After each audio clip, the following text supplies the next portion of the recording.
New camera releases, there are a few that I'm going to go over. Obviously, I haven't used these cameras, a bunch of my opinion if you're interested. First one we've got Leica, the SL3-S. I mean, if you're into expensive cameras and you specifically want Leica, check it out. So you can see, it looks pretty nice. Obviously, it's got their control scheme, 24 megapixel approximately. It's very similar spec-wise to something like the Panasonic Lumix S5 II. I wouldn't be shocked if they share components. Don't really have much of an opinion on their cameras because it's just out of my ballpark or whatever. One nice thing, it does D&G RAW. There's a ton of movie modes. This is kind of Leica's example of what they can do with video, although I would compare the functionality of this to something like the S5 II from Panasonic and see, if that does what you want to do.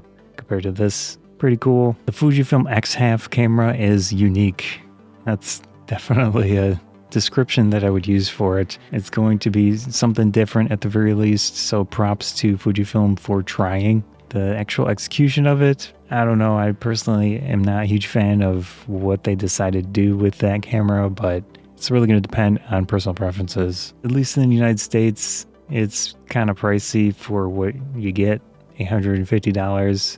Has a 1-inch type sensor. Just looking at the body shape, it's kind of cute. It's a vertical format, which is something that you definitely need to know that you want as an optical viewfinder, but there is no information. It's not a traditional flash, and it doesn't have a hot shoe. Just have a winding lever type device for the feel of it, I guess. But from what I've seen, it's not very tactile.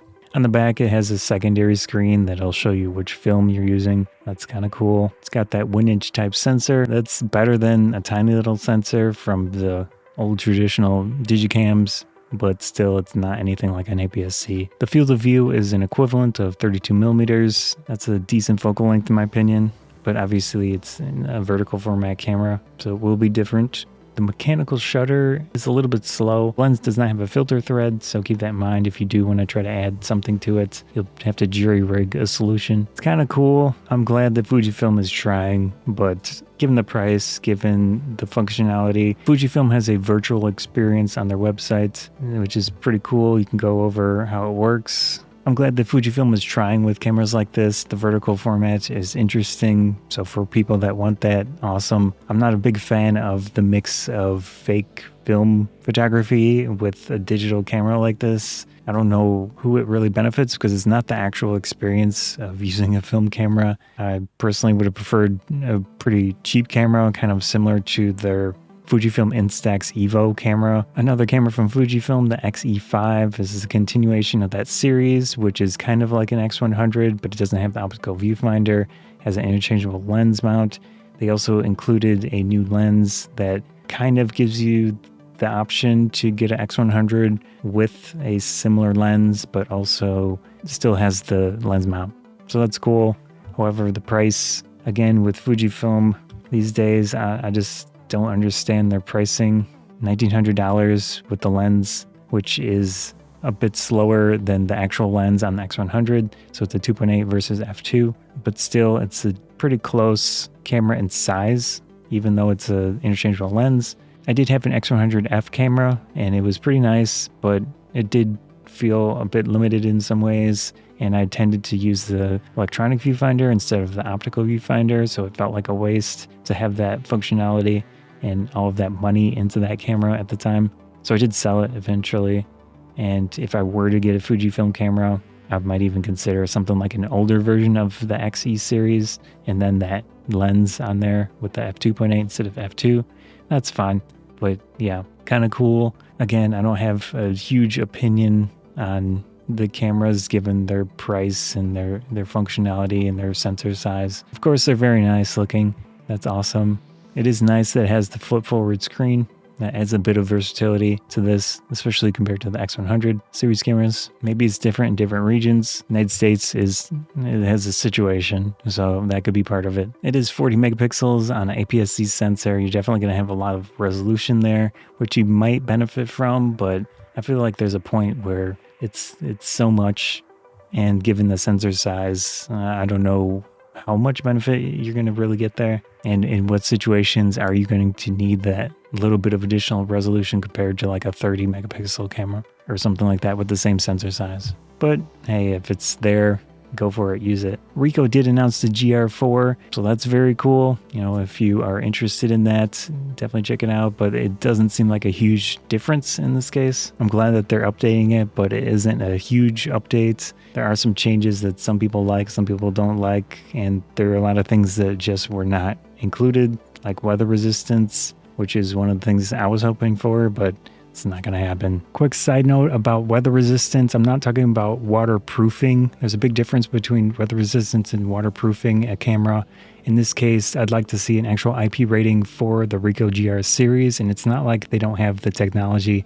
For example, I had this lens, at least the previous version. It's a weather resistant lens. That means with this specific lens, the barrel extends and they make it weather resistant. So in this specific case, I think they totally can make the GR specifically weather resistant and say that it is. They just don't want to do it for whatever reason. They have the technology. And just for another example, Canon does similar stuff with telescoping lenses. Their recent RF camera lenses, they extend and they're weather resistant, so it's not like it's not impossible. I know there's a lot of people that complain about people saying they want a weather resistant GR camera. I don't understand their perspective because I think it's totally possible. It's just that for whatever reason, Ricoh doesn't want to do it. I think this is more of a situation where they were having difficulty finding parts of the original GR3, and they just had to update it enough to make it viable to continue producing the camera. That's just my opinion though. Who knows if it's reality. Still, I think it's a decent little update to the camera. They haven't given us all of the information, so there are things that can change, obviously.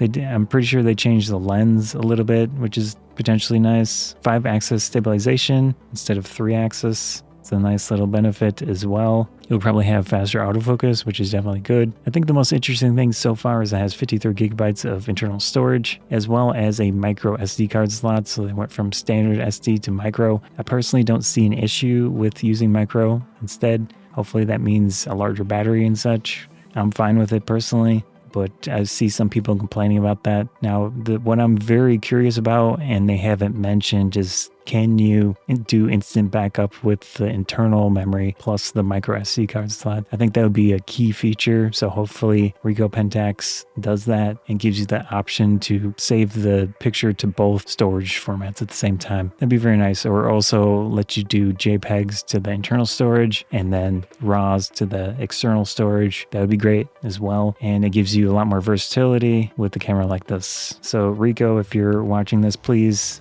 do add that functionality. Yeah, so besides cameras, there are a few interesting lenses showing up. Leica's got something coming out, 28-70, with given Leica pricing, that doesn't seem too bad.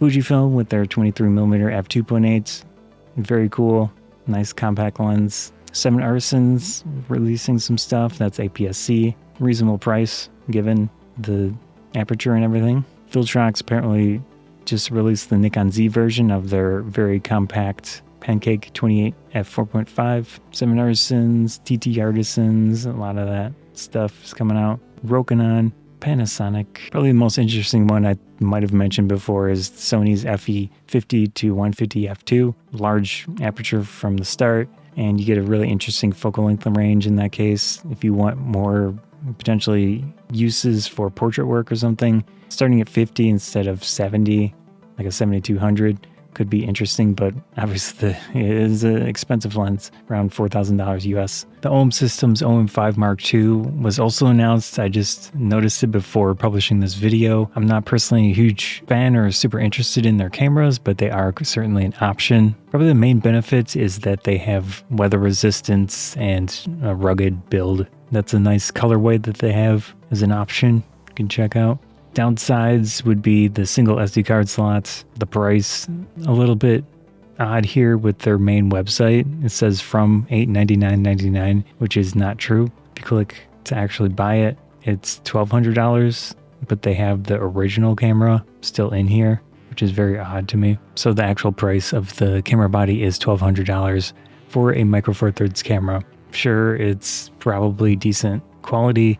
Again, it does have the weather resistance and such, which is great, but single card slot and the video functionality on here is H.264 instead of the more recent codecs. Just doesn't seem worth the price in my opinion, but I haven't used it, so it's just looking at the specs and such compared to other options available. Obviously, if you're into Micro Four Thirds, this could be an interesting option for you, but I would suggest going a little more expensive so that you can get 2 card slots, get more features out of it. Overall, kind of cool, although I don't understand their pricing at this point and lack of improvements considering the price. They did add a USB-C port finally. Anyways, I was looking at recent camera releases. There is a decent amount showing up.